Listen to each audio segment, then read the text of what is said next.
Aloha kākou. Mahalo nui ke ia hui ana o kākou ke ia la. No ka ho'olohe ana e pili ana I ke aloha Aina. So I'll introduce you guys to the smartest friend I have. Uh-oh, there's in trouble. And I do have a lot more friends. And I have no dumb friends, so that's saying a lot. I'll let him introduce himself. We asked him here because I believe he's one of our great Kanaka philosophers of the day. He talks about Aloha Aina as a philosophy. He reads a lot. He studies, he analyzes. So he's a great role model for a lot of our young Kanaka today, especially our Kane that gotta step up. So, e olu olu, e aloha mai Kaleikoa. Mahalo, mahalo nui.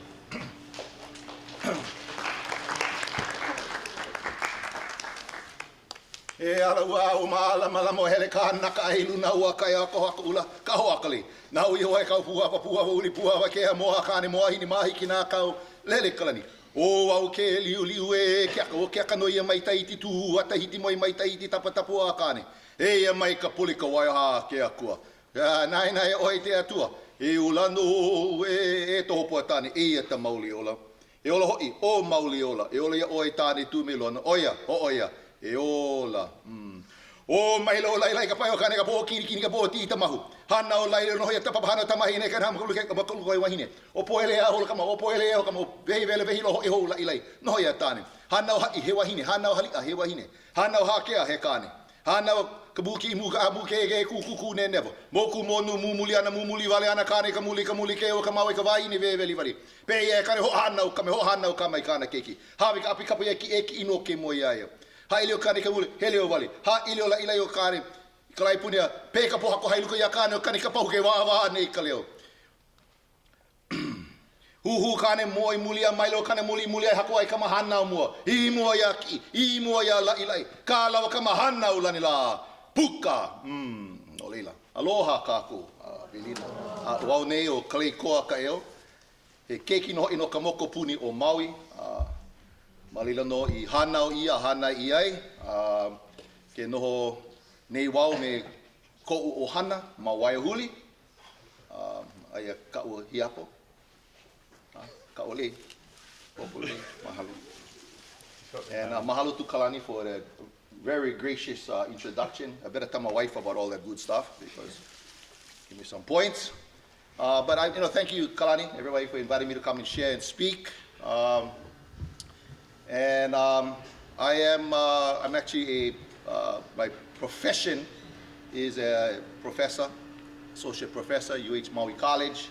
Kalani, we know each other a couple years, I guess, maybe. We know each other many decades ago. Both students at UH Manoa, actually both faculty in the Hawaiian Language Department. And then right about the same time, actually, I moved back. Yeah. You need to use the microphone so we can hear Okay. the recording. You sure? Yeah, okay. sure. Okay. So, sounds extra loud. Okay. In the where the hell was I now? Sorry. Move to Maui. Move to Maui, yeah.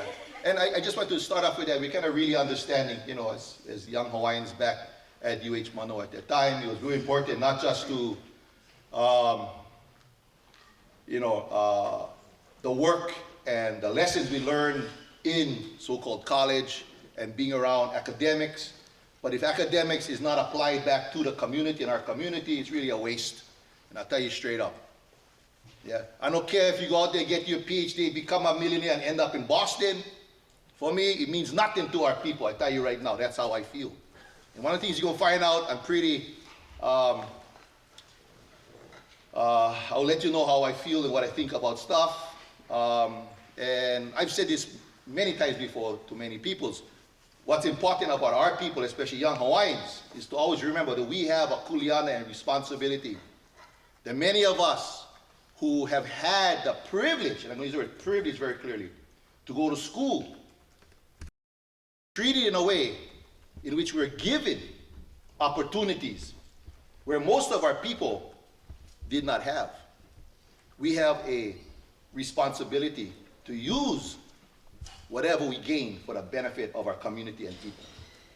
And for me, I'm a big, big believer in that. And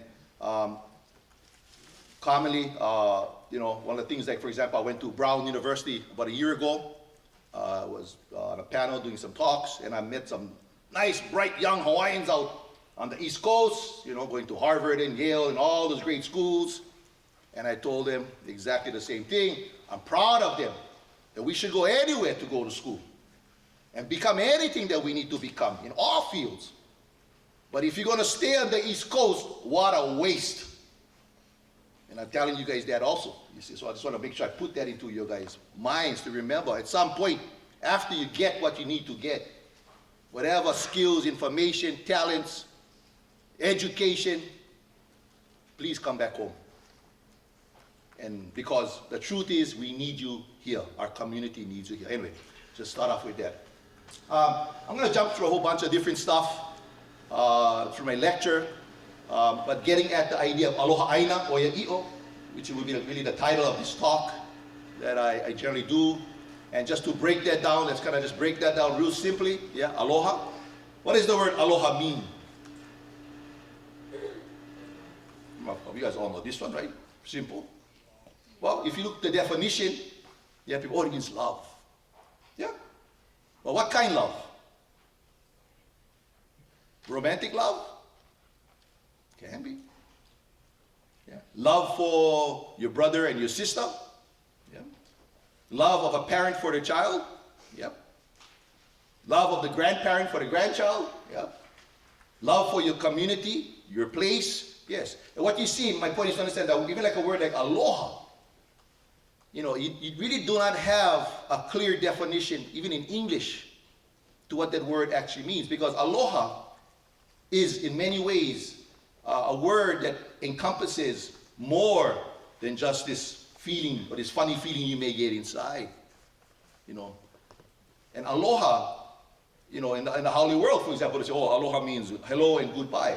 I mean, of course, we should recognize that is a ridiculous mentality to think somehow that's what it means. That's how it's used, perhaps. But aloha, of course, think about that greeting. What does hello mean in English? Hello. Think about that, hello. Look at the Hawaiian, aloha. So I want you guys to really understand language. That's why language is so important. Aloha is definitely not the same as hello. If I tell you aloha, it has to come with some kind of sense of connection, some kind of sense of humility, some kind of sense of humanity. So the word hello in no way could even capture at the slightest meaning. See, that's why the bottom line of what I'm trying to get at is that within things like our language and our culture, this is what's important. That's why it's important that when we raise up as little children, we don't learn just to say hello. What a shallow life that would be. What a shallow culture that would be. When I say aloha, think about what that means. And see, that's my point. If you understand that at the core, that simple lesson, you can see and understand why it is important for us to understand our own philosophies, understand our own histories, understand our own cultural way, because it's colorful compared to the definitions which have been imposed on our peoples in many ways. To see the world as just saying hello, goodbye, boring. And as young people, as you start to learn more and more about our people, our culture, our way of thinking, our philosophies, you will start to see how much more colorful, how much more deeper, how much more human our culture really is. Now, I'm not denigrating other people's culture. I'm just trying to tell you that there's nothing empty, there's nothing simple, there's nothing shallow about ours. Just like our histories, just like our genealogies, just like our ways of thinking and philosophies. And so let's go look at some of that stuff. Yeah.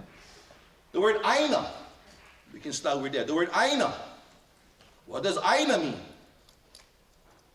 No, the simple English translation, land. Well, let's look at the Haole world and how they look at what land is. What does it mean in that culture? They have words like private property. Now, is Aina the same as private property? You quickly could see that's a cultural concept that comes from the language. Now, if I grew up as a kid and I never get exposed, I never learn what the meaning of Aina is, I am stuck. And I'm going to use the word stuck. Captured. Held in a particular way of seeing the world where private property becomes a defining mentality of who I am as a person. But we, and I would say young Kanaka today, getting older, we are facing a world where we must understand both. But we also must understand Aina does not equal private property. Aina does not equal real estate. Those are two separate concepts with two different ideas. When you look at the meaning of the word Aina, it comes from, as many interpret different ways, that which feeds, that which gives you life, sustenance. Your livelihood comes from the Aina. And then we go even deeper. The so-called Proto-Polynesian meaning of the word Aina comes from the word kainga. And if you study other Polynesian languages, what is kainga, for example? Anybody? Maybe Samoan in here, maybe. Actually, kainga means family. In other words, if you understand the word Aina as we understand in Hawaii, its root meaning is family. It's a familial relationship that we have. Now, is that the same as real estate? What is your connection to real estate? So when you guys understand, what does it mean? That's my real estate. It's a commodified product. It's something that is defined in a particular way of meaning where it's not something that's familial.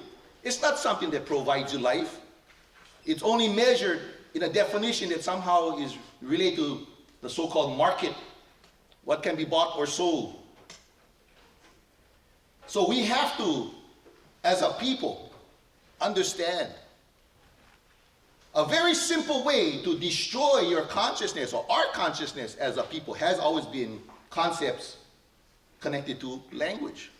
And we'll get into that later on. To really understand why was Hawaiian language, for example, banned as a language of instruction in 1896. Why was it banned? Because it sounded funny? Because they couldn't express themselves? Had nothing to do with it. Because if you can control a people's language, you control the way people think. If I control the way you think, you become under my influence, very simply. And so if you want to really understand historically why, although the majority of people in Hawaii at that time not just spoke Hawaiian, but read in Hawaiian, went to the courts in Hawaiian, their business was in Hawaiian, the legal system was in Hawaiian. Why was that all ended? Because in the end, it was really about the control of our people's minds. And for me, this is for my struggle. My fight has always been the fight over our minds. The last word, oia-i'o. Oia-i'o. And the root word i'o, which means truth, genuine, real, true in nature. Aloha, Aina, oia-i'o is a common phrase you hear today. But it's not something that was just born of today. If you go back and look at history during the period of the so-called overthrow and the fake annexation and so forth, this was the cry, the words that our people would speak. to describe who we were as a people. And they would call each other Aloha Aina, or declare the Aloha Aina Oye'i'o as a political consciousness. So when they talked about who we were, the root meaning, of course, was to love, to have this familiar relationship with the land by truth. And for me, that's a very simple, as I would use today, a very simple political philosophy that is very important for our people today. If it was good for our kupuna 120 years ago, I would argue it's very much important for us today. So the seeking of truth is something we must never be afraid to speak or use. And let me just say, as I always say to my students, never believe anything I tell you guys. You should know for yourself. If I tell you something, which I may tell you something, that might make you mad, might make you hurt, you might say, oh, that's BS. Good. I tell you right now, as an academic, I learned. I can cite every resource and source and account that I use, because as an academic, when I went to college, I tell this story. You know, when I went into fields like political science, back then, this was the days where, literally, you're the only Hawaiian with 25 students in political science in a graduate program. And so when you make arguments or you bring up situations about Hawaii, you had to not be as good as them, meaning the other students. I had to be twice or three times better than them. I had to get twice or three times the sources. So I quickly understood the power of scholarship and academics. But I also understood there's a lot of BS in the system where, because of as I talk about what we talk about history, the construction of what becomes the truth in many ways is based upon power. Not based upon facts, but based upon power, how you so-called tell the story. So let's look at the word history. What is the root word of the word history? Story. Right on, brother. That's it. Anytime somebody tells you this is history, remember all it is a story. What makes something supposedly history is defined by who gets to control and decide what is history and what is mythology. In fact, one of the famous quotes by a guy named Seeley is, history is, History is politics, which is, I forget the exact quote.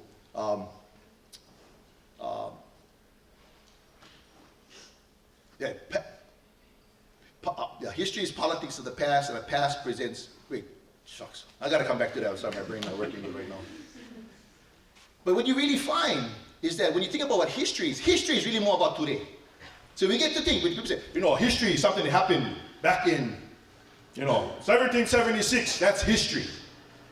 But if you really understand historians and what history means, history is more about today. Yeah, let's look at an example. When people talk about the so-called, in the US Constitution, the Second Amendment, right? The big fight today, gun control, an example, right? People fighting about gun control today. They always refer to, of course, the Second Amendment and the reasons and the who and what was said way back then. And they'll fight about interpretation. They'll fight about exactly what's said, who said this and who said that, today. Because history is always about today. It's something that is always contested. History is never just. History is something that's always alive and contested and fought over. And because if you do not have the skills or means to control, to tell your story, you're left at the whims of those who will tell the story for you. And you can pretty much figure out if they're going to tell you your story, they're probably going to take advantage of the situation by telling you a story or a narrative that empowers them and disempowers you. So when you look at the ideas of history, again, story, we should also recognize, as a famous author also said, I'm sorry my brain's not working well this morning, as the author says, history is also her story too. What do they mean by that? History is her story too. Huh?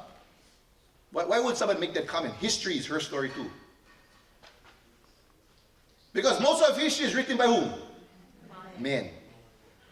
I mean, it's only recent. I'm talking recent. The women have begun to even write history. The vast amount of what we read about what we call history has always been written, not just by men, but privileged men. So even how we start to tell history today is something that's new in many ways, many aspects. Even the idea of history is written by the winners. That's also said. And who gets to tell the story? Well, the one who conquers, the one who wins, the one who wants to explain and legitimize and justify why they did and what they did, for what purposes. So let's go look at some examples of that. Now, one of the things I also teach, I do lectures on, are what's called political myths. And that's kind of part of my background, political myths, which has to do with history. In fact, what you find is all history are political myths. And if you have more evidence of this versus the evidence of that, then that becomes seen as being more relevant and more important. But history, again, if you think of history as being something that's always fluid, always reinterpreted, always fought over, contested over, it's always alive. Now, in our own stories, we know. Through our own stories, it's important because, again, if we cannot tell our own story, then someone else is telling the history for us. Yeah? So let's look at some political myths. If I come into this room, which I'm sure is not going to, if I say, who discovered Hawaii? Who discovered Hawaii? Huh? Say it again. Captain Hook. Real loud, say who? Captain Hook. Captain Cook discovered Hawaii. I want you guys to think about that. This is a real important statement. Who discovered Hawaii?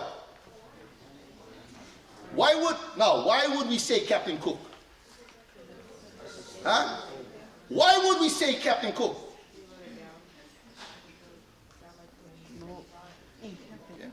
Yeah.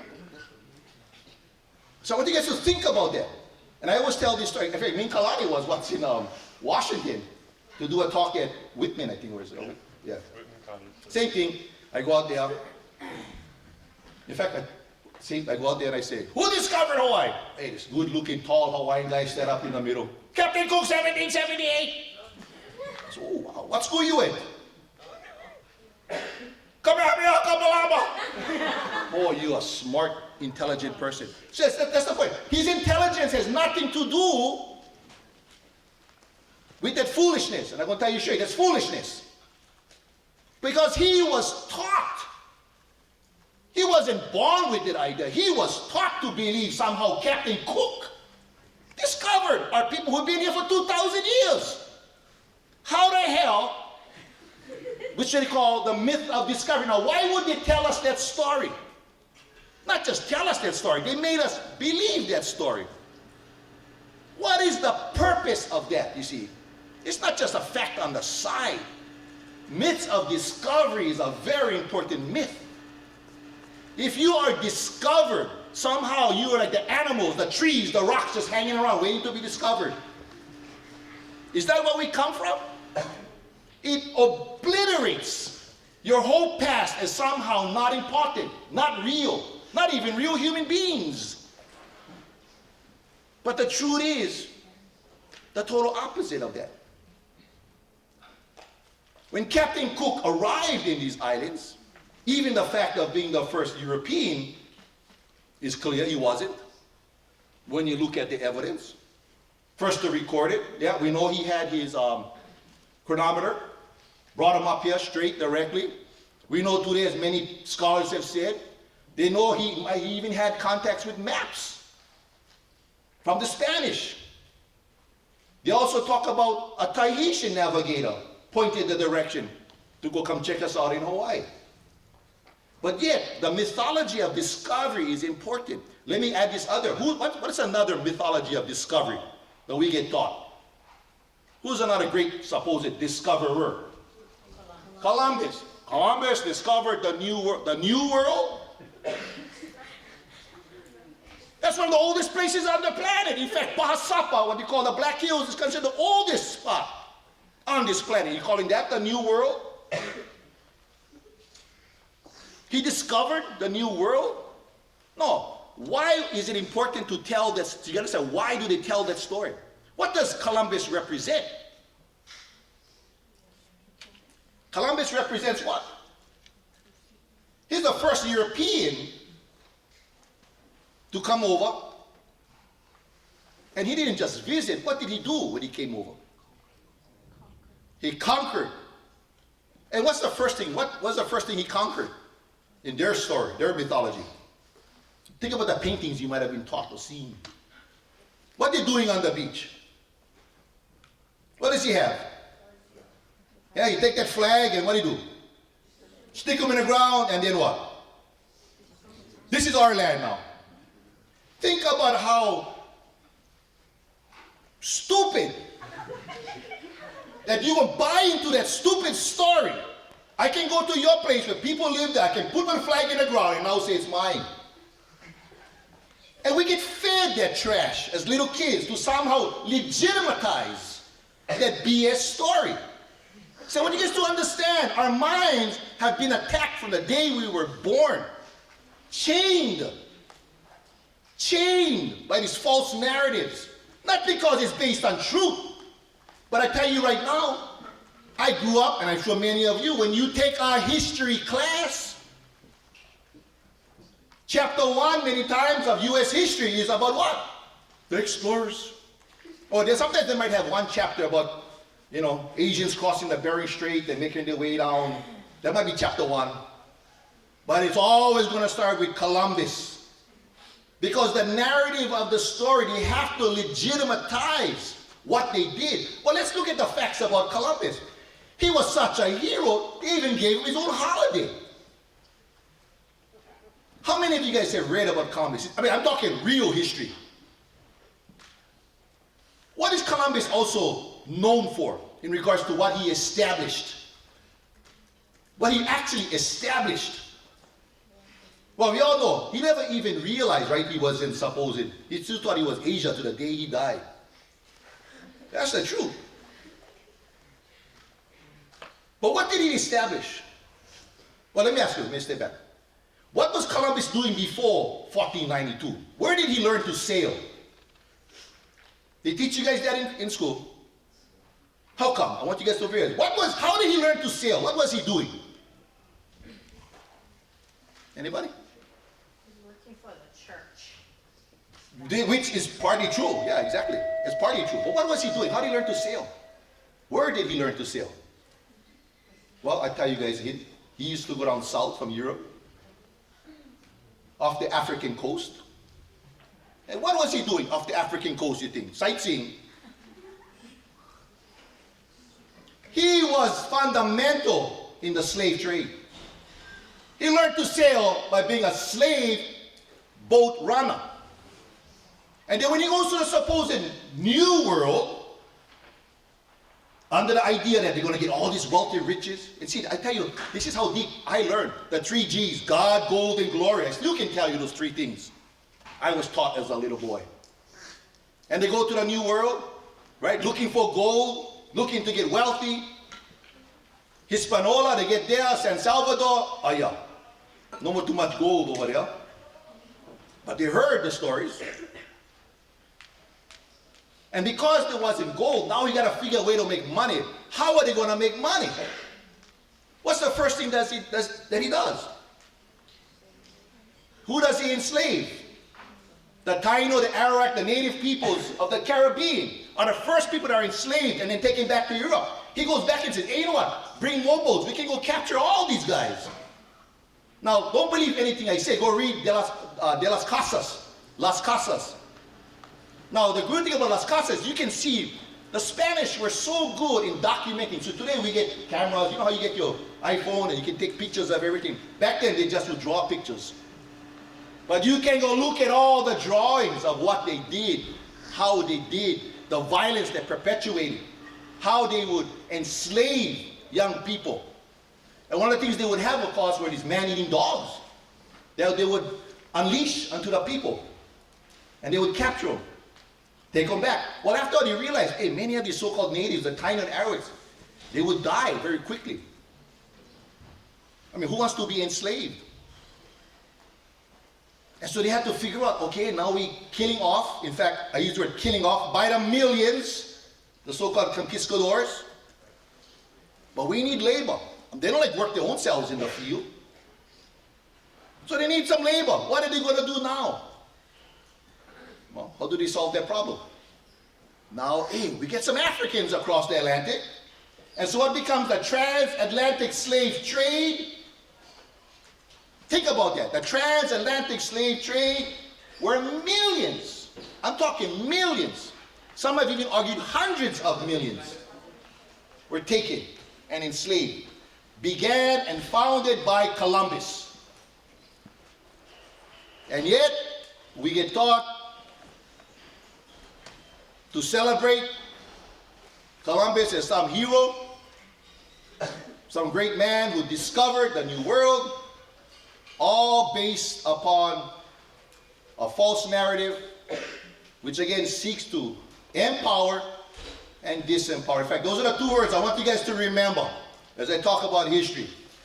All history has a purpose. Write that down. All history has a purpose. It always empowers and it always disempowers.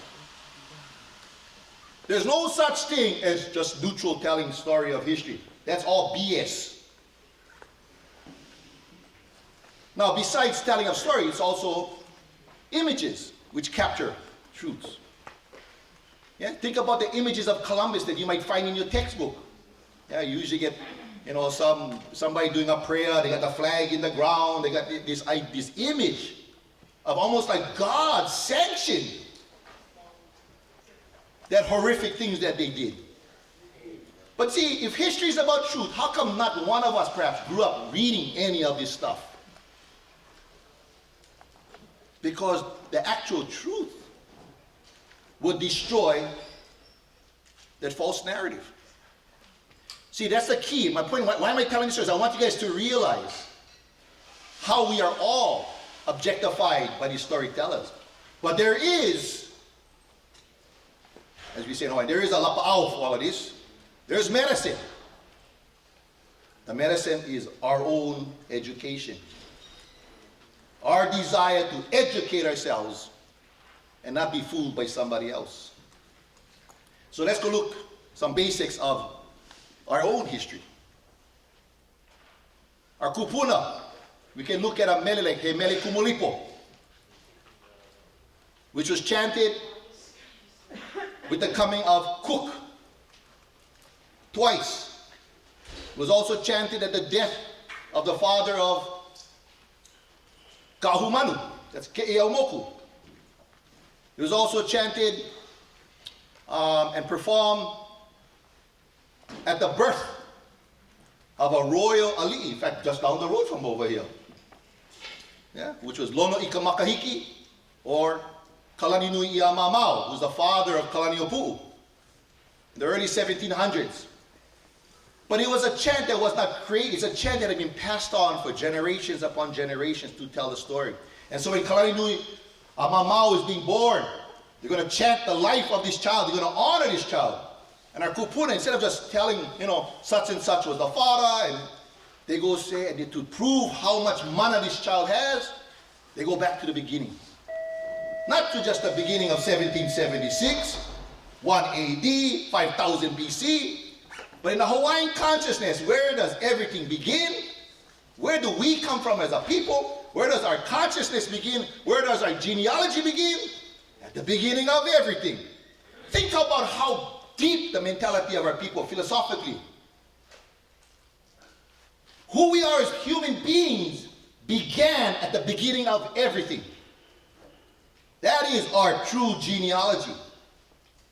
And the opening lines of Hemele Kumulipo, O ke au I kahuli vela ka honua, O ke au I kahuli lo le kalani, but O ke au I kahuli. Look at those words. O ke au. The first line, O ke au, au. A-U, a-u, au. One syllable, 2 letters, and a whole lot of meanings. The word ao basically means like time, like epoch of time, big time, time itself. Ao also means like to flow, like the current, how the movement, how something moves, that's ao. Time, flow. Ao is also the word for space. Yeah, the cosmos, the space, o ke ao. Space, time, time, space, space, time. Where have you heard those words before? Space, time. Time travel. Okay, time travel, good. Okay, sci-fi, but where does it come from? What's the scientific base? Who said that? Space, time. Who's the great mind of Europe? Who's seen when people say, oh, you want to call somebody the brain, what are you going to call him? Einstein. So Einstein came up with this concept, space-time. He came up with that concept. Say, I would submit to you, in our own language, in our own understanding, space-time was not something that Einstein was the first to think of. That our kupuna understood that concept of space and time, and Hawaiian, the interesting idea, the idea of movement, of moving out. But think about that. This is the first line of our great cosmogony, our story of creation. The first line is based upon scientific principles. And they teach us somehow that we are anti-scientific. Oh, we don't know nothing about science.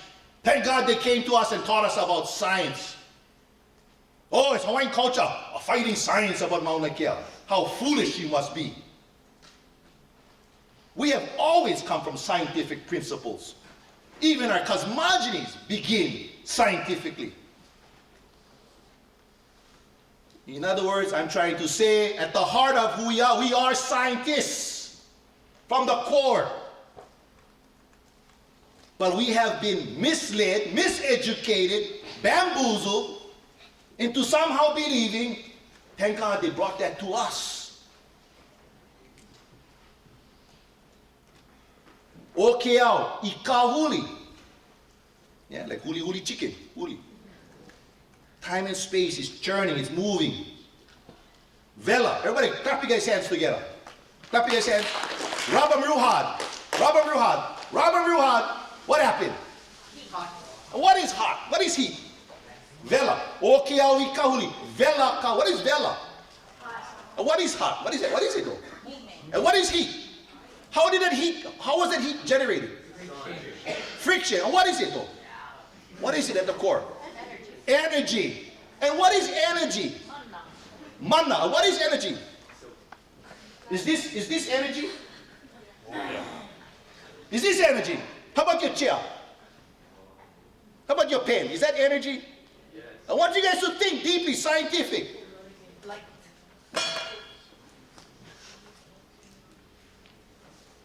If you look closely, as scientists themselves will tell you today, everything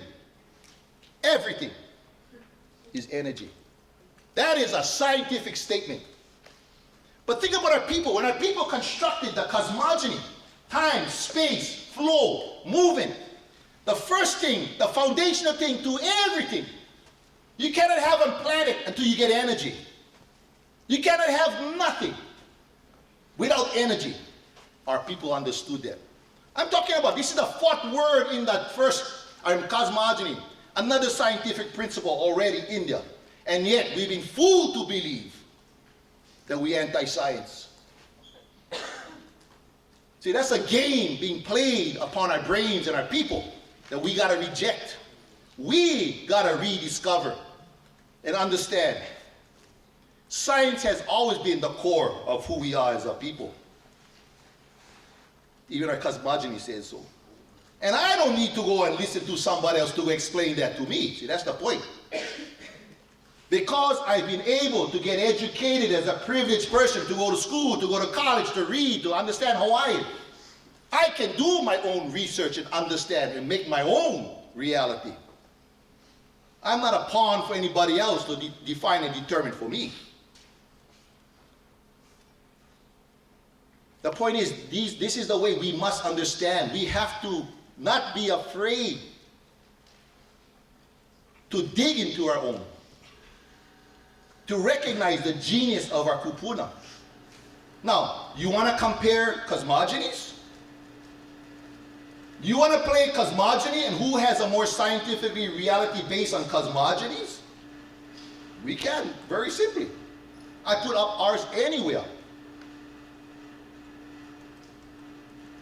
Yeah, let's go take, I know this is a Christian school, but let's go look at the Christian cosmogony of Genesis. That's another cosmogony. How does everything begin? God does what? Yeah, he speaks it to be. He works for how many days? Oh no, he works for 6 days now. Come on, you guys don't know that one. And he takes a break on the 7th. Right? How is humans created? Yeah, out of the dirt, molded. That's a particular that's a story. Now, let me explain. There's a difference between cosmology and cosmogony. Cosmology is a scientific explanation. Scientific. A cosmogony is a story. It's a myth. It's a narrative. Which may have scientific principles, which you have in the Hawaii, you see. But like I said, if you want to compare scientific data and whose story is more scientific, I put ours up anytime in front of that one. Now, in the Kumulipo, in that first wa, everything the cosmos are created. It's very clear. It starts out of Po, the deep, deep darkness of nothing, the void. And in the Hawaiian explanation, it's also genius. How does it all begin in the Kumulipo? How does it begin? It just begins. That's the answer. How does it start? It starts. That's the Kumulipo. That's the kind of... Now, as I was taught, there's two reasons for it. One, we don't really know who was there at the beginning of time. Therefore, because you don't know, that's a good explanation. And secondly, that's the explanation. It just happens. Even the idea of what is the beginning is complicated. Now, after the earth is formed, let me go to the hanau ukukoko hanau kanaka ako ko puka hanau te toi onu hele hopu no hanau kare toi puka hanau kapeo kapea kana keki puka hanau ka veli veli kana keki puka hanau ka ina hanau kana ka halula puka hanau ka havai ka wana kuk, and you start to have the first life forms on earth are being described. And the first life forms, well, let me ask you, where does life begin on earth? Where? Scientifically, if you took science class, where does it start? Water. Good. What do you think our kupuna said? Yeah, out of ocean also. Life begins where? From the ocean. That wasn't brought in by Einstein. That wasn't told to our kupuna by some so-called scientists. That's something that we understood. Where does life begin? From the ocean. So the first life forms that are spoken about comes out of the ocean. Look at the genius of our people. Understanding that. Right? Understanding the makeup of what becomes the simple invertebrates of the reef being the foundation. That's the beginning of life. And then you have other important refrains that come out during the first chapter, the first wakahi. O kane wailole, o kawahini a wailola. Yeah, kane. Male, being compared to the way water passes through a very narrow opening, very forceful. And the female, being compared to a broad movement. But it's clear in Hawaii, it doesn't say one is stronger than the other. See, that's the point. In fact, what's very clear is a necessary two. What happens when you get the male and the female? Huh? What happened? Uh-oh. Yeah. Life is created. Another key word here, of course, is the word vai. O ke akua ke komo a oi komo kanaka. Every time a new life form is produced, the refrain, o ke akua a oi komo kanaka. Yeah, o ke akua ke komo. Yeah, o ke akua ke komo. Akua is who enters. A oi komo kanaka. The human doesn't enter. Now, as I was taught, I recite my own history. As I was taught, two main meanings. In this time period is the time of the divine. It is the time of so-called akua. Now listen to that word. O ke akua ke komo a oi komo. Which akua is mentioned?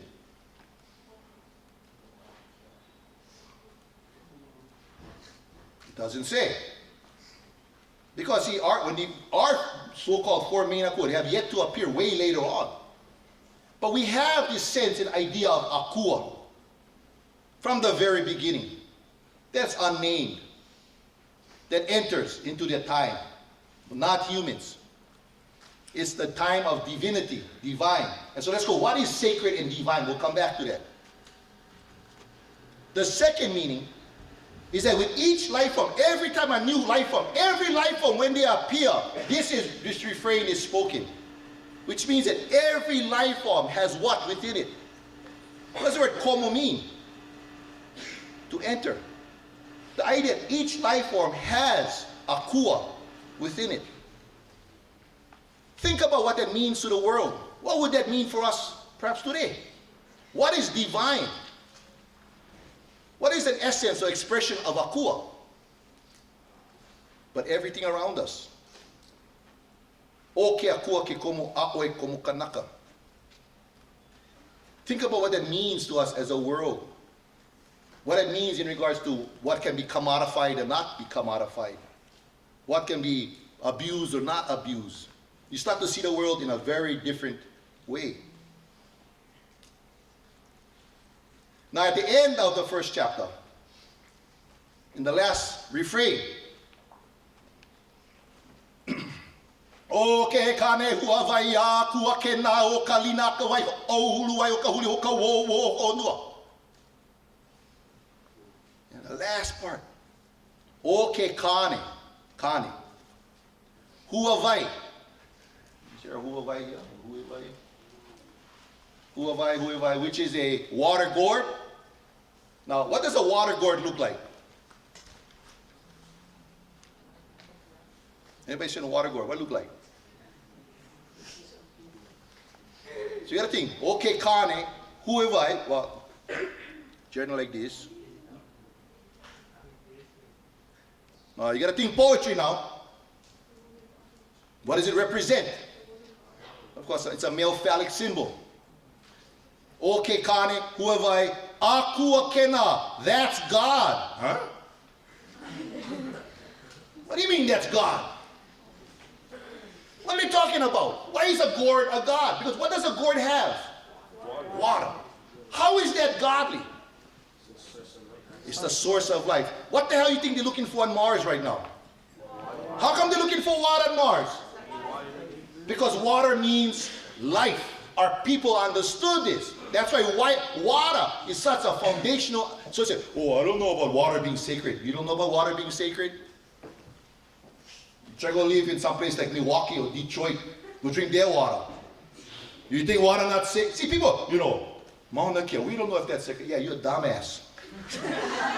As I was taught, I gotta remember what school I stayed at.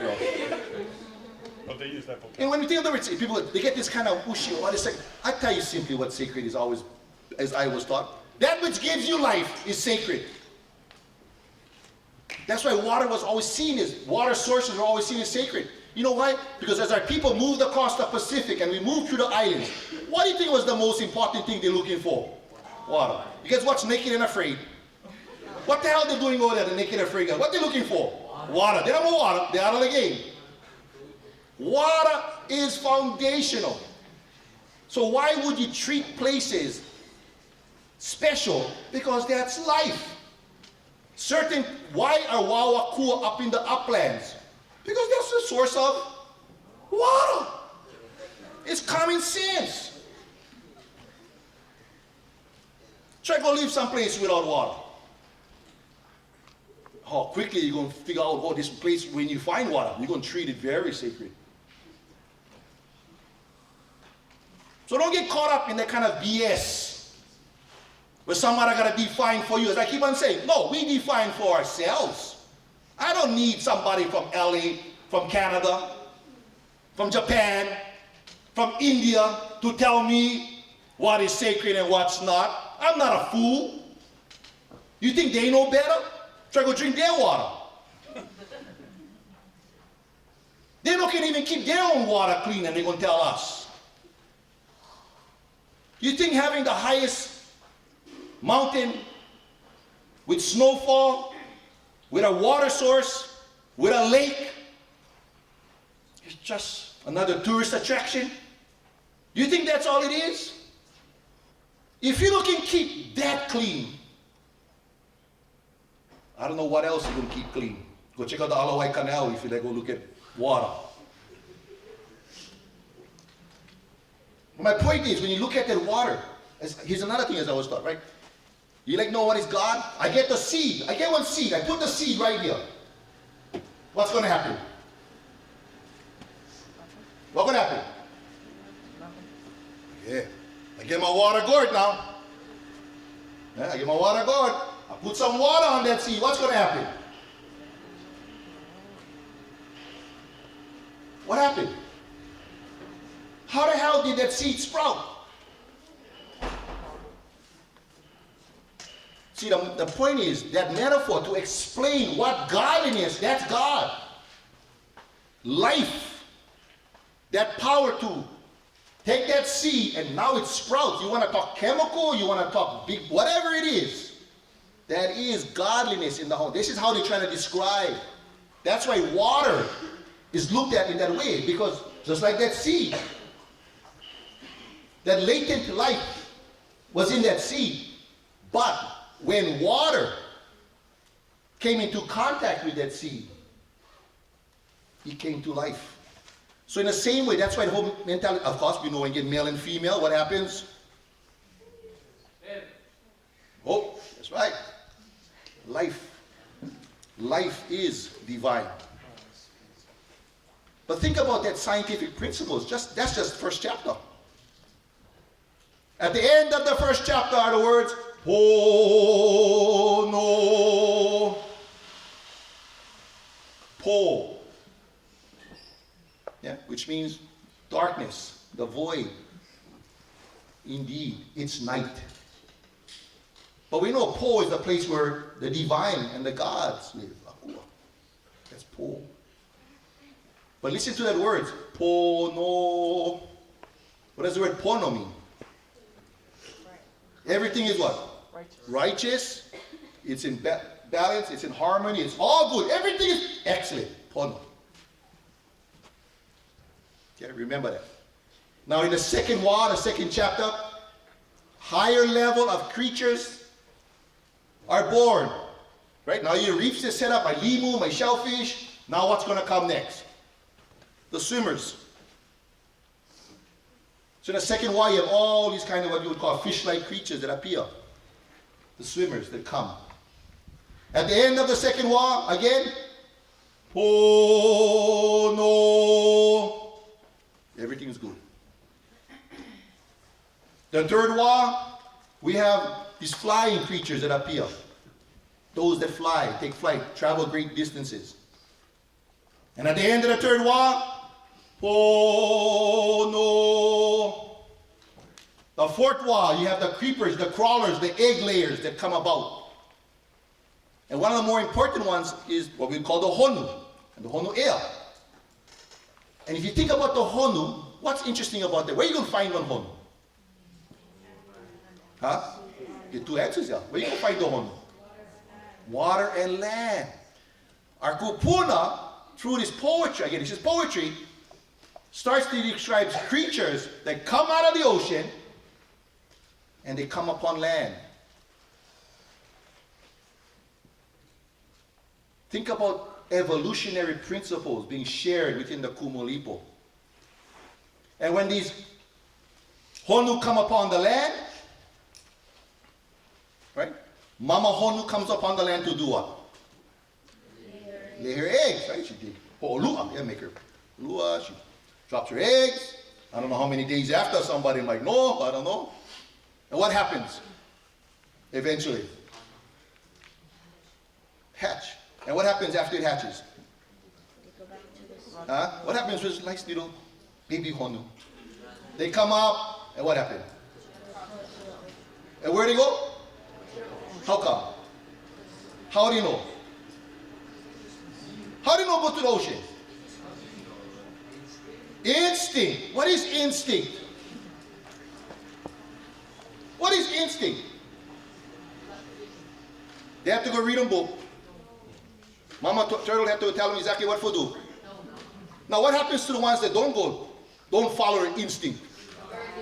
Aha. But you remember that lesson now. What happens when you don't follow your instinct? Yeah. So baby Honu come out, they go to the ocean, instinct. See, in Hawaiian, this is what we call ancestral knowledge. This is mana. Something that's passed on generation to generation to generation by practice and doing. How you know what to do, what works. What are some of the, we talk about our people as Kanaka, and then people try to describe Hawaiians or Hawaiian culture. What's a very important concept that's instinctual to our people in many ways? Talked about at the very beginning. What's the first concept I talked about? Things like aloha. See, people know aloha is akamai. How you treat fellow other beings upon this planet is intelligence. That is a cultural intelligence that has taught us how to survive on islands where you have to share resources. For generations and generations and thousands of years, this is how we ended up on these islands. This is intelligence. Now what happens, like I say, when you don't follow your instinct? Bad things happen. See, that's mana. Yeah. Our kupuna say, the kupuna are always speaking to us. They teach us. They tell us what to do. And the Holy World goes, oh, this is native kind of made up, mumbo jumbo. Let me ask you, how you know when you do something wrong? Where you feel them? Where you feel them? You know how. What is that? Is that instinctual? See, that's the point. Yeah, that's why I could put right here. You know when you did something wrong. You don't get headache. You're na'au. See, that's why Hawaiians, we talk about na'au po and na'au wao. Because it's not just about what I know here that's important. So what you understand, it's not just what I know here that's important. What else? It's knowing here. That's just as important, if not more. How you know you should do something or not do something? See, Hawaiians know that this one can always screw you over. This one, can lie to. Yeah, when you fall in love, what do you feel? You get butterflies all inside here. That was stuff you gotta watch out for that one. That one maybe gotta lie sometimes. So. But a na'au speaks to us. That's our kupuna. This is who's speaking to us. This is intelligence. See, that's why our intelligence, we're taught. What is intelligent? Na'awao, na'apo. There's a reason why that's there. In the end of the fourth wa, po no, fifth wa, we have these pig-like creatures that appear. But it's interesting, in the Kumulipo, the pig-like creatures are not just physically described. They start to describe these pig-like creatures having like personalities, having identity, thinking. So what it's showing is they're a higher level of creature that's being cut now. I mean, if you don't know the difference between one pig and one fish, and try to figure out which one you think is a lot smarter, you better go back to school. You can kind of fix, our people recognize that there are creatures that have a higher level of thinking. This is in the Kumulipo. In the end of the fifth wa again, oh no, sixth wa, we have the rat-like creatures. Oh no, seventh wa, you have the dog, man's best friend. So you can see very clearly the ideas of what we call evolution today, and not just evolution in a sense of what begot what but begot, but evolution almost in a sense of gaining higher and higher levels of thinking and consciousness is going on here also. And of course in the eighth wa, we have the first human. And her name is La'ila'i. Now in the Hawaiian story, of course, why a female? Why should a female be first? How scientifically? Was it a man first or female first, you think? In scientific now I'm talking. This one should be pretty easy. Show me a man that ever gave birth and you realize the genealogy stops there. Who can reproduce? Female. So again, you gotta think, why is it simple in our stories? Because again, it's common sense. La'ila'i is the first female. Now, here's the story. When La'ila'i is born,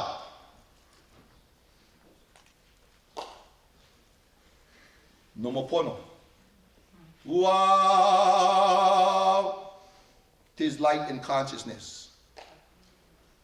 Oh yeah, what happened to pono? What is the lesson that has been passed to us about that? What happened when the first human with consciousness came about? What is it telling us? Everything is good, in balance, in harmony, everything is right. Uh-oh, here comes these human beings. What happens when human beings come upon the earth, you think? See, what Kupuna are teaching us, we are special. There's something excellent about us in our thinking. Through evolution. Now that's why even going back to the idea of evolution. This is why when Kaleikoa, so you know when Kaleikoa does his first circumnavigation, does the world tour, 82, he goes off to Europe.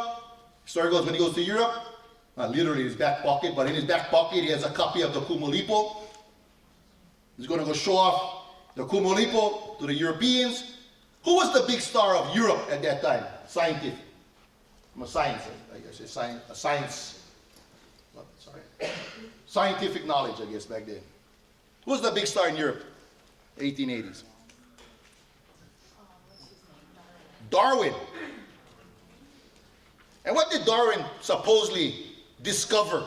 See the word discover again. What did Darwin discover? Evolution. Right? My gosh, what a great concept. He discovered evolution. No, he didn't. So my point is to understand, we already understood the principles of evolution way before any character named Darwin walked this earth. But we get fooled because somebody is telling us a story somehow that those scientists and philosophers brought that great knowledge to us here. My point is to understand, no, we come from very intelligent and great thinkers and scientific believers ourselves. This is not something that they brought to us, but this is a common story when you look at the rest of our history. Now, La'ila'i is the first female, is not, in a Hawaiian thing, she's not the first physical, perhaps, human being, but she represents the first one with consciousness, way of thinking. From the heavens above is Keli'i Vahilani. Keli'i Vahilani, from the heavens, looks down and goes, whoa, that's some good looking creature. He descends down at a place called Lalawaya. And Lalawaya is where Keli Iwahilani and La'ila'i will mate. And the first child they produce, his name is Ki'i. Now, Ki'i, same as the word tiki, same word. It's an image, it's a copy, it's a reduplication of something. Not the original. But think about it. Why would you name your child Ki'i? Image. Image of whom? Yourself. The second child is named Kane. He's a male. He's a Kanaka. Sorry. He's a god. Kane means what? Man. So the first child is image, and he is a human, Kanaka. The second child is named Kane, which means man, but he's a god. See, they're playing with this idea of what is a human and what is a god. We are not gods. Sometimes people think we are. But in many ways, we are like gods. How are we like gods upon this planet? We can take life and make life and destroy life at will. Think about the power that we have upon this earth. What creature says, I'm going to make some radioactive material, and I don't know what to do with it. Let me see, I'm going to dump it in the ocean over there. Or says, I'm going to make 1,000 nuclear bombs. It's a good idea. And I have the power to explode this planet many, many times over. And that's a good idea. See, that's the point. Our people in this genius understood that just because you can do something, you should think twice about doing things sometimes. Be very careful. Because there's no other, it's not chimpanzees, it's not a rabbit, it's not a snake out there that has the awesome power to bring and destroy life. But we do as human beings. So the lesson, again, going back to the word point, it's like our kupuna already realized what comes with this great intelligence and abilities has to be managed. We have to be intelligent about it. That just because you can do something, you need to think twice about it. And that's the big, so what was recognition of Kumulipo again, it's this idea that we as human beings descend from this great history and genealogy. Makes us special. We're the last chapter of this book, the highest level of evolution. But we also can be the most destructive. So you look at modern times today, let me ask this question. What's the big scientific issue going on today? We all should have this at the top of our list. Climate change. We blaming the rabbits, the monkeys, the snakes. Who created this situation? Humans. In fact, scientists, let's be clear. Bad science created this situation. But we got to remember, see, science is not good or bad. Science is like mathematics. It's how you use the science for what purpose. The intelligence for what purpose that's dangerous. And so when you look at today, climate change is something that we are all touched by, and perhaps will be victimized by. And who's going to solve that question? As Kanaka, who stand on the side and just wait and I hope those guys do something. Who's going to solve that question? Who's going to heal that issue? See, I would argue, fundamentally, from our cosmogonies, from ideas, ideologies, why not be one of our people? These are issues that we should be leading the world in thinking about. Because it is part of our culture to understand it. We understand, as the kupuna taught us, that we have to know that if we do nothing, and we allow others to decide for us, we are under their whims or their actions. And what's important, I think, is that, see, fundamentally, we have these important ideas which have been passed on for generations and generations and so why do we love the land? This is what I'm trying to get at. Because I read them in a book. Why do we love this land? Why do I see the importance of making sure we have clean water? Because it is intelligence that tells us so. You remember that thing I told you about the honu? What happens when you don't follow your instinct? You die. Huh? We perish.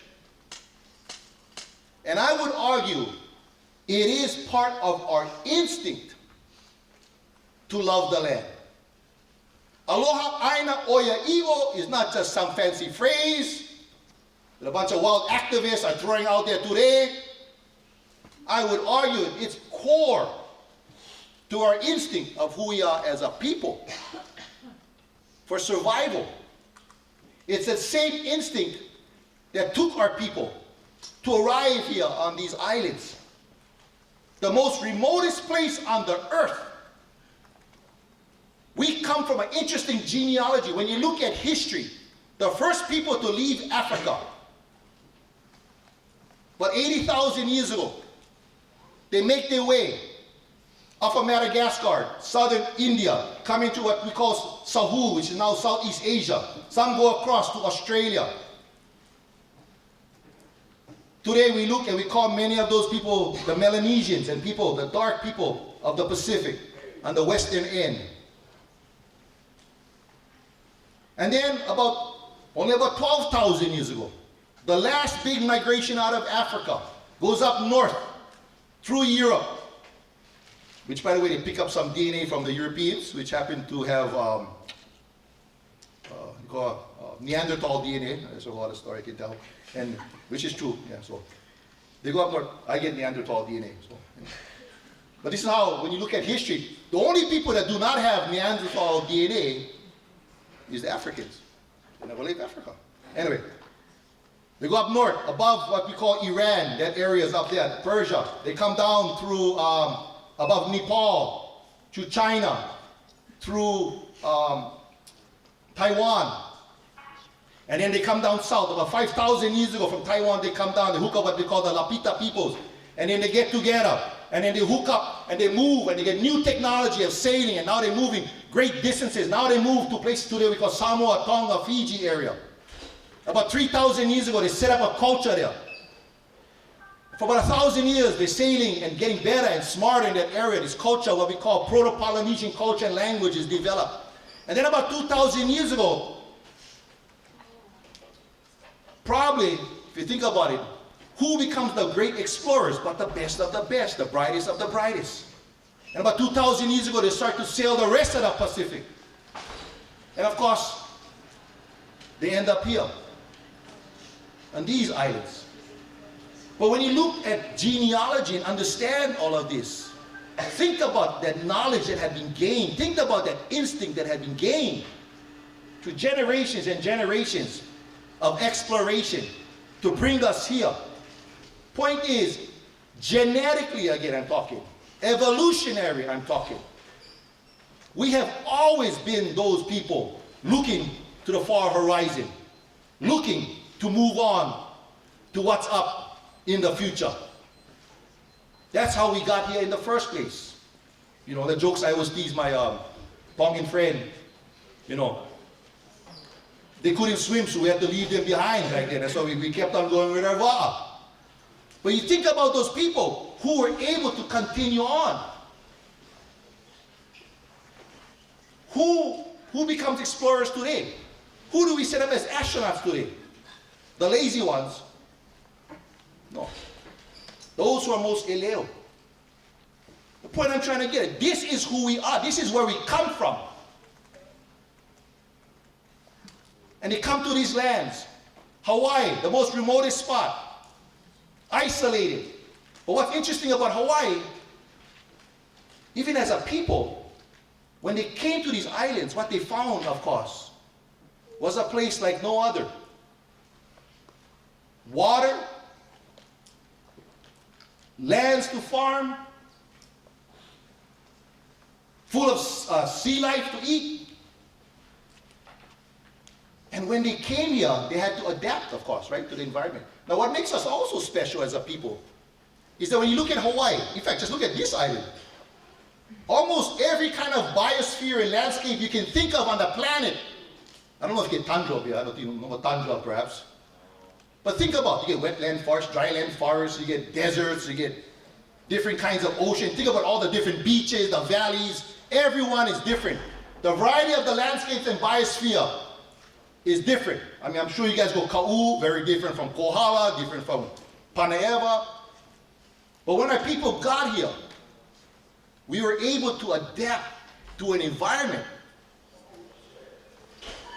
that's unique in the sense of not being one kind of environment. See, one of the things I know when I went to visit some of my American Indian friends, right? You go and stay with some of them. The grasslands that people grow, what do you think? It's just grasslands. Their biosphere is very limited. They might have one, maybe two, maybe three at the most. But our people were able to adapt to the variety of landscapes. So, in other words, part of our genius is that we can adapt. We're not monolithic as a people. We're not one all in the same. Now, if you're terra farmer, you notice. On Maui, if I go, how people farm in taro in Keanai is not the same how they might farm in Kahakoloa. I'm sure not the same how they farm in Waipio. I'm sure not the same how they might farm in Kaʻu. You have to adapt to the environment. And this is also one of the things I always tell young people to remember. This is why it's so important for us not to think of ourselves as monolithic. To think of ourselves as being very different and celebrate the diversity of what we are and how we are.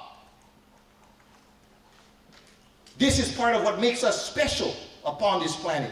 Because this place is special physically. It's not by chance you have the most #1 wettest spot on White Ale Ale and #2 on Mount. We have tons of water.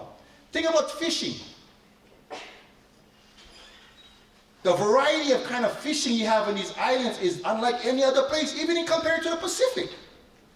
And we know one of our teachers, Uncle Eddie and others, Uncle Pohaku, in the 40s and 50s, when the United Nations had a project to go teach other people of the world how to fish, who do you think they hired to go teach people of the world how to fish?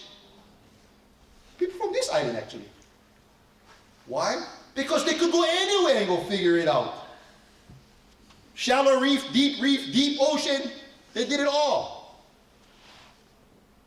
So what I'm trying to say in the end is that we should never fear adapting. We should never fear about being different. This is what makes us extra special here. When it comes to things like innovation, when you look at innovation, in fact, let's go back to Captain Cook and the early so-called Europeans that got here. Read their accounts themselves. When they walked upon this place for the first time, see, we get taught to look like, wow, the Hawaiians, when Cook came, they were just tripping out on this guy. Wow, check this guy out. And that was there. But when you read their accounts of what they found here, they never saw a place as farmed, or as they said, gardened, as Hawaii, in any other place in the world in comparison. Today, talk about organic farming, and you talk about horticulture, and all these. This is where we come from. Where you can see the details of places like in Kona, where virtually from the ocean to almost the top of the mountain was farmed. with huge forests of like ulu trees and whatever growing. So think about the technologies that existed there. When you talk about ocean resources and management, we got to realize today they call fish farming and aquaculture, or fish ponds. And then not just one kind of fish pond. In fact, this idea said you can see you have different kinds of so-called fish ponds. Where did that begin? Here, in Hawaii. When Captain Cook first arrived, again, when he found the Hawaiians, and they say they never saw more healthy, and like this one, and clean people ever. His Mama Holly used to always teach us, cleanliness is next to godliness. Tells us something. Now, let's go look at Captain Cook. He sees this. In fact, there's a story. On a ship comes this tall woman, about 19 years old, 6 foot tall. She goes up on his ship, looking down at his men. Let me ask you, what is the average height of Cook's men? Here's the 5'8", too tall. 5'2", 5'3". I'm telling you, half the men couldn't even swim. No more teeth, straggly hair, scurvy, rickets, all going down. Can you imagine these guys reach over here and they're checking out, whoa, check out these people. And there's a story where this woman, she goes on the ship and they have the anvil, you know that kind with the blacksmiths when they, you know. And she supposedly picks one up and moves it on the ship. And the guys just go, whoa. It was all in love when they saw the first woman. My point being, and yet he called us savages.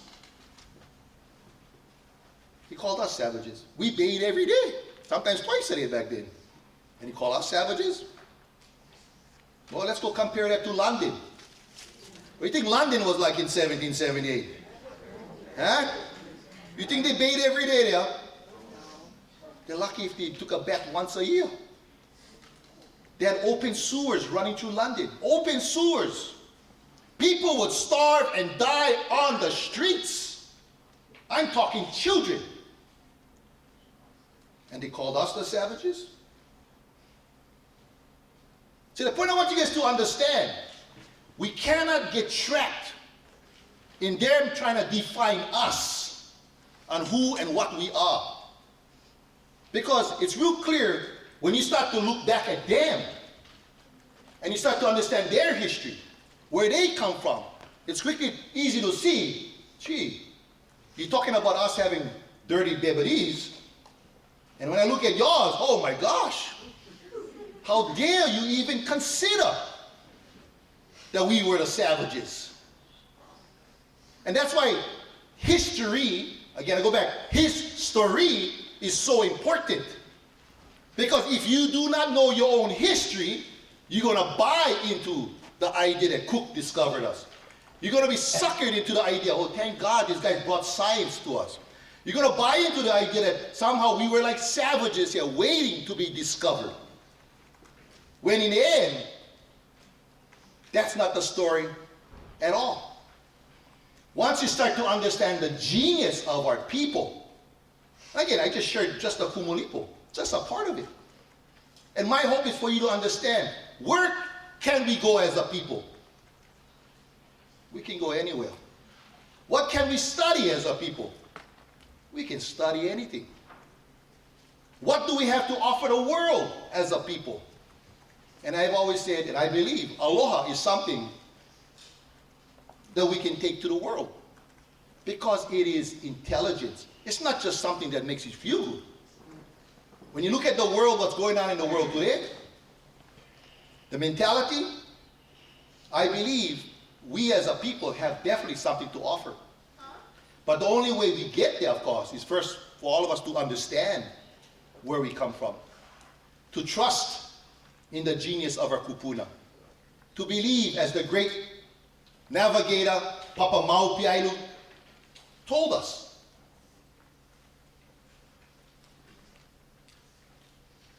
Now, if I have courage, it's because I have faith in the teachings of my ancestors. You know, when Papa Mao, when they first, I was,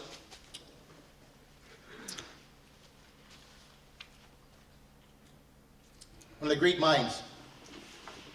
You know, when they first asked him to sail the Hokulea to Tahiti, you know, can you do it? Can you do it? What do you think he said? Can. Can. Who doubted? Oh, the anthropologists, other historians, who still believe somehow we came here on logs and floated here, that we did not come here purposely. They had that doubt. Our kupuna already had those stories.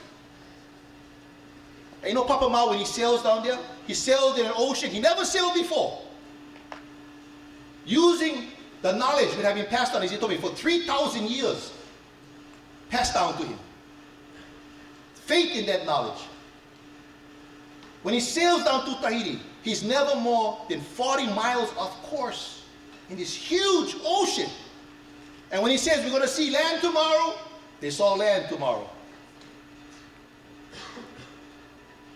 Based upon his faith. See, that's the key. Not knowledge of your kupuna. Not knowledge, but faith. And he was able, which I would say, one of the greatest human endeavors and accomplishments to be performed in a modern era was led by people like Papa Mao, who thankfully opened that door to reteach us. Not that we can sail and navigate, you see, that's the thing. But we can go anywhere we want to go if we have that faith. And to me, that's the biggest and most important lesson, is to have the faith in these stories like the Kumulipo. To believe that there were geniuses when it was created. To understand what are the lessons that have been passed down to us. To have faith in the whispers of our kupuna to us today. To tell us what is right and wrong. Not here, but here. To empower us to realize that we have to determine for ourselves what is best for ourselves. And not succumb to those who somehow look down upon our history. Who somehow still believe that we are less than. I mean, the fact that I still got to go fight an astronomer who tells me, well, you know, Hawaiian culture is very anti-science. Because that's what they say, right to my face. And I look at him and I say, how ignorant you are. To somehow dehumanize us with the idea that we don't know for ourselves what is good. Or we don't have the right to define for ourselves where we want to go, what we want to do. That only you can define for the world what is pono. And for me, I refuse to accept that in today's society. So we have to educate ourselves. We have to read, do your homework, study, write, talk. Become the engineers that we need to be. Become the scientists that we need to be. Become the mathematicians that we need to be in all fields. This is not something new, that's my point. We're not going to a new journey. We're really just going back home to where we come from. That's a very different journey. We're just heading back. And if you go back far enough in our consciousness, we go back to the everything. And that's the genius of our people. When you think about this genealogy of things like the Kumulipo, what it tells us is that, in fact, everything around us is ancestral. The rocks, the trees, oh, this native mumbo jumbo stuff again. But I want you guys to think about it. Oh, how about this question? Humans a banana? 70%. Hey, shake my hand, brother, right here. Right, my brother. That's where you get it. In other words, even on the science says what natives had said. Us and the banana, we related. That's genetics. That's DNA. That's science. We are related to, in fact, everything around us is connected physically. In fact, 5 of the main chemicals you find on your chemical charts that you all study in chemistry, that you all should know, make up almost everything in this world. My point is that our people understood that we are all stardust. Everything around us is all stardust, except we get some good soul in us days. I don't know. But think about how you see the world in a different way when you start to see everything being connected and related. That's intelligence. That's intelligence.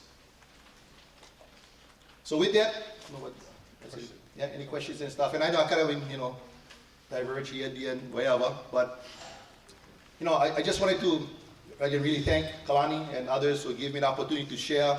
And if there's one thing I want to leave with you guys, is know you can go anywhere and do anything just like our kupuna. So, mahalo. Okay, any questions?